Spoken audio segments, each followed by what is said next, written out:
Assalamualaikum warahmatullahi wabarakatuh. Hari ini kita akan mempelajari materi mengenai tahap pertumbuhan dan perkembangan pada masa anak-anak. Di pertemuan ke-11 masih bersama saya Mr. Benny di mata kuliah perkembangan peserta didik, Pendidikan Bahasa Inggris Universitas Harapan Bangsa. Pertumbuhan, growth, perubahan dalam besar, jumlah, ukuran, atau dimensi tingkat sel organ maupun individu. Jadi pertumbuhan lebih mengarah ke kuantitatif. Sementara perkembangan yaitu bertambahnya kemampuan skill dalam struktur dan fungsi tubuh yang lebih kompleks dalam pola yang teratur dan dapat diramalkan sebagai hasil dari proses pematangan atau kualitatif. Faktor-faktor yang mempengaruhi. Yang pertama faktor genetik. Berbagai faktor bawaan yang normal dan patologik. Jenis kelamin, suku bangsa atau bangsa itu sendiri. Faktor lingkungan, faktor prenatal, gizi pada waktu hamil, mekanis, toksin, endokrin, radiasi, infeksi, stres, imunitas, anoksia embrio. Faktor postnatal atau pasca dilahirkan. Yang pertama faktor lingkungan biologis.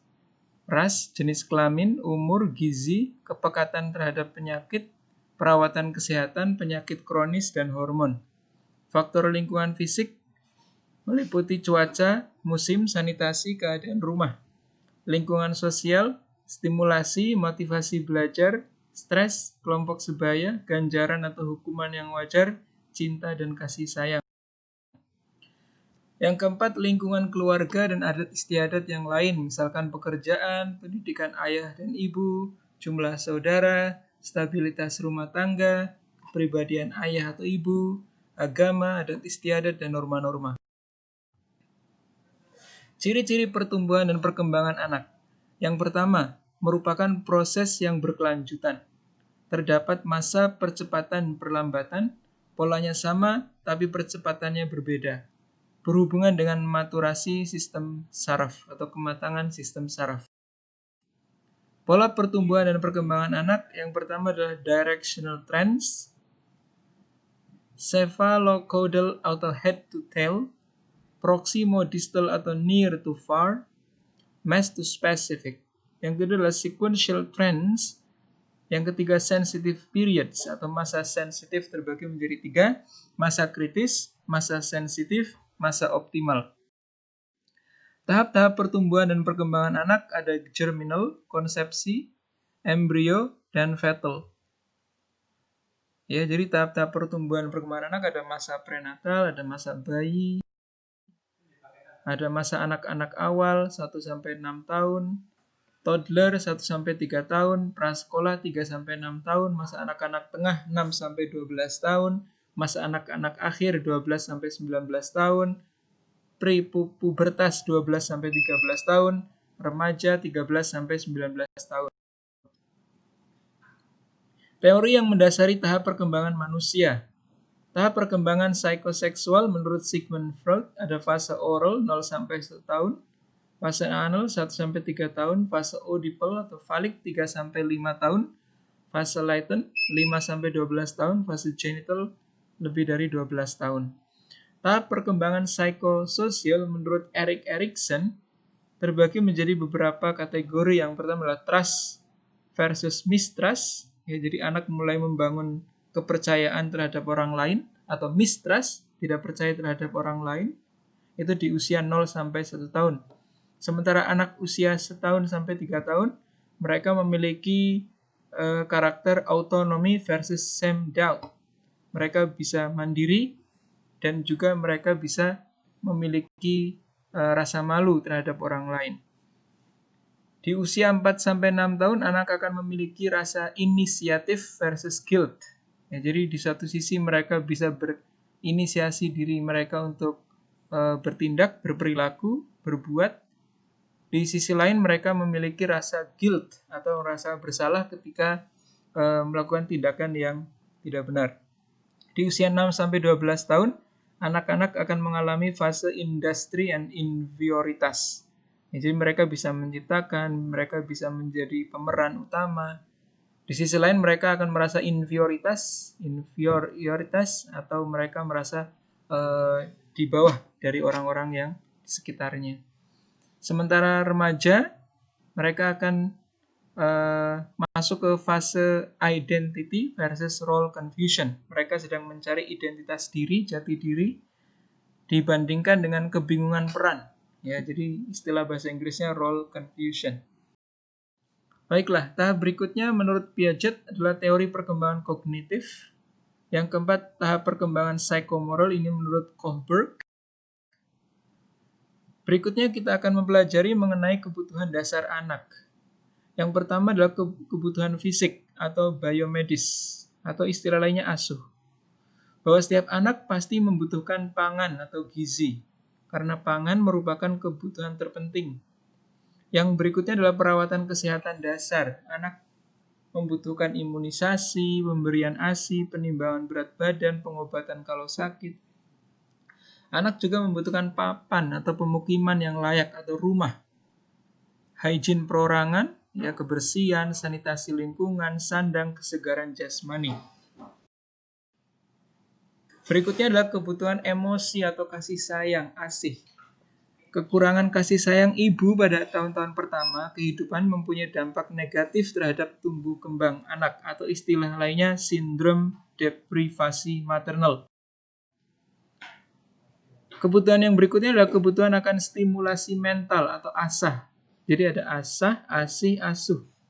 Stimulasi mental mengembangkan perkembangan mental psikososial, kecerdasan, keterampilan, kemandirian, kreativitas, agama, kepribadian, moral etika, dan produktivitas.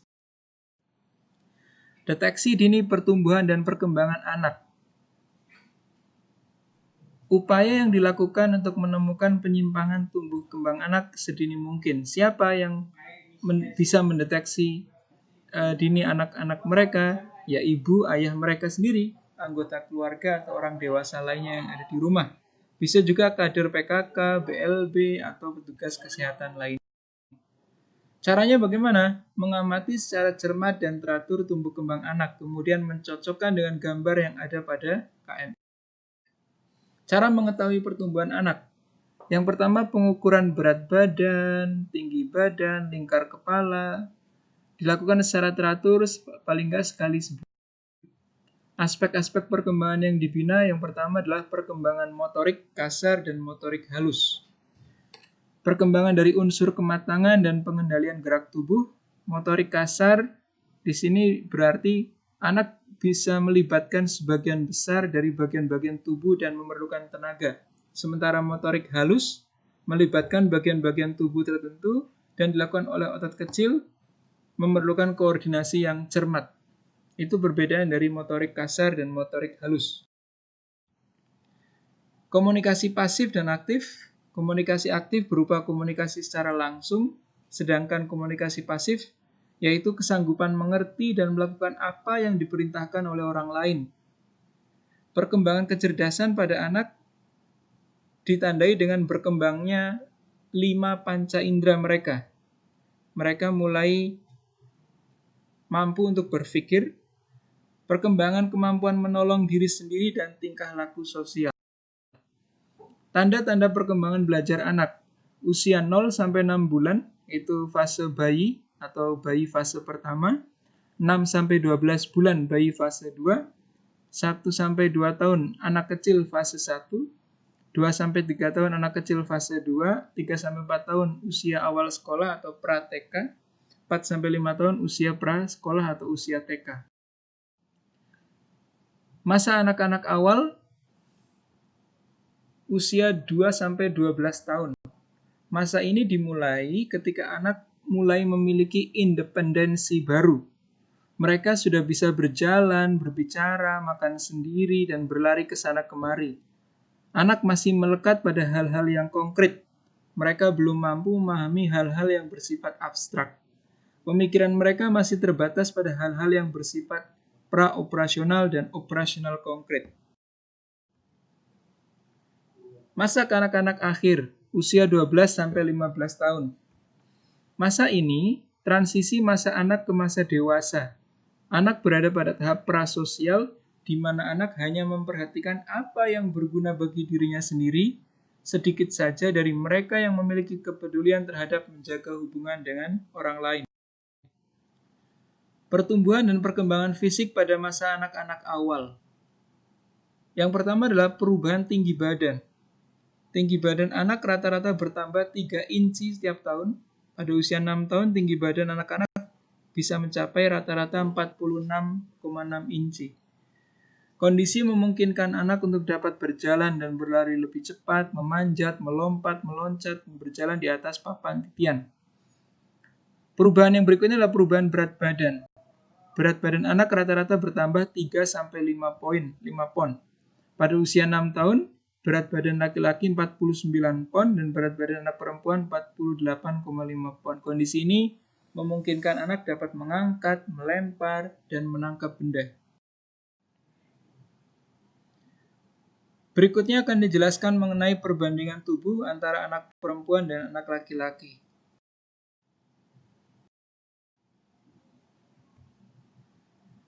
Pada anak laki-laki, mereka lebih membutuhkan perhatian yang lebih banyak, sementara anak perempuan mereka akan lebih mandiri.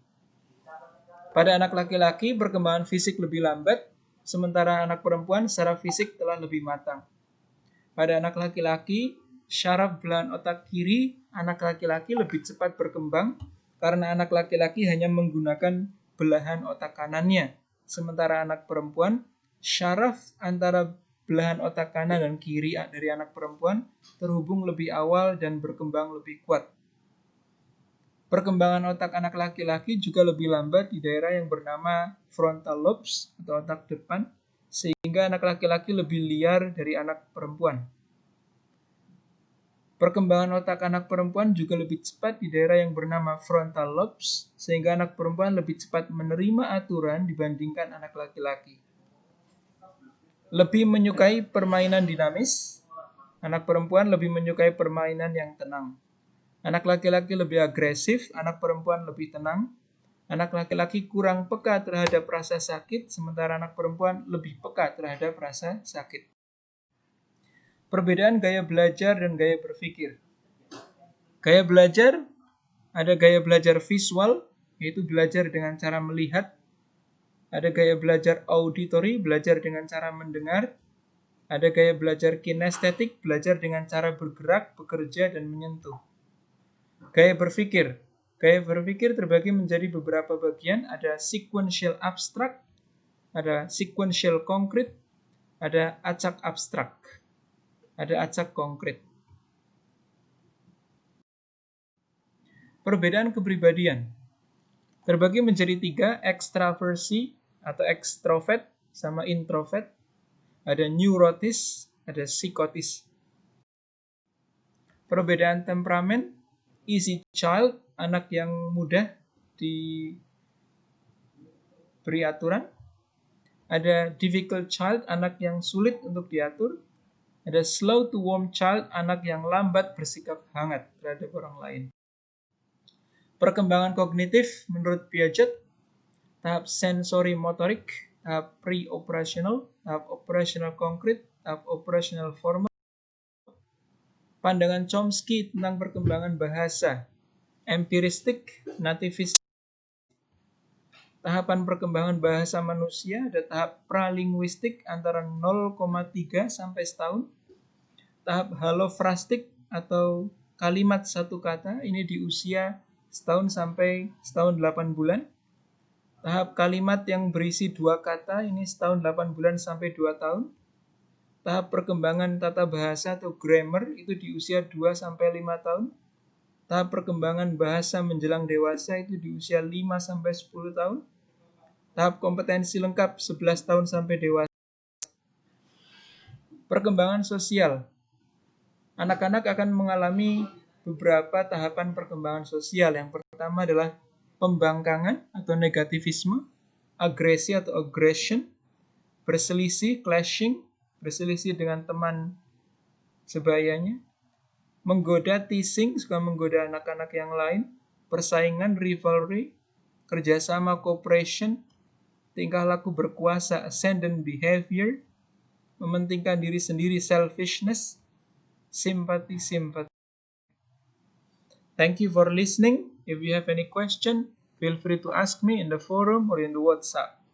I'll see you next meeting. Wassalamualaikum warahmatullahi wabarakatuh.